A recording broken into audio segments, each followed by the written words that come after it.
propose we do this by changing the school funding formula. I propose the fairness formula.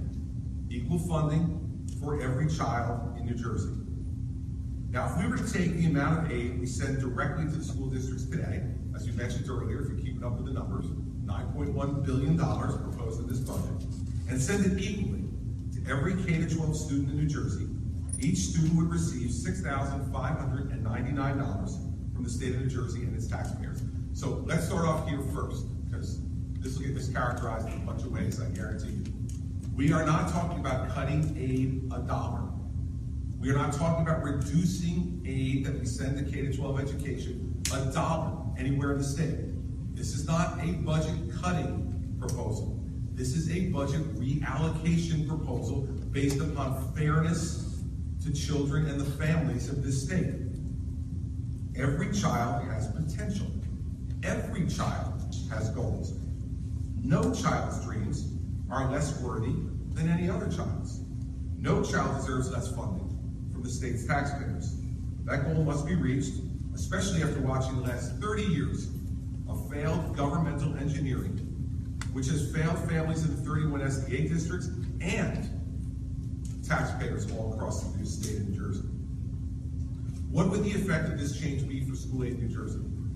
75% of all New Jersey districts would get more state aid than they do today under the fairness formula, 75%.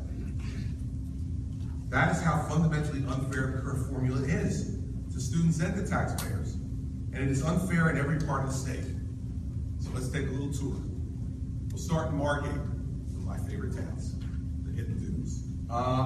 They would receive 428% more in aid. 428% more in aid. Let's go to Fairlawn in Bergen County. 815% more in aid. In that town, when combined with our 2% property tax cap, this new aid would result in an average reduction in their school property tax of over $2,200 per household. Average in Fairlawn. Let's go to Teaneck, again in Bergen County. 389% rather, more in aid and an average drop in property taxes of nearly $1,600 per household. How about Woodridge in Bergen County? An 801% increase in aid and a drop in property taxes of over $1,800. Let's not let South Jersey feel left behind. Let's go to Cherry Hill. An increase in aid in Cherry Hill of 411% and a drop in property taxes of over $1,700. In Haddonfield, a district with a 99% graduation rate, they would see an increase in aid of 1,705% and a drop in the property taxes for the people in Haddonfield of nearly $3,600 on the average home in Haddonfield. The pattern is repeated everywhere. South Orange, aid up 912%, taxes down over $3,700 per average household. In Reddington Township, aid up 410%, taxes down nearly $2,000 per household.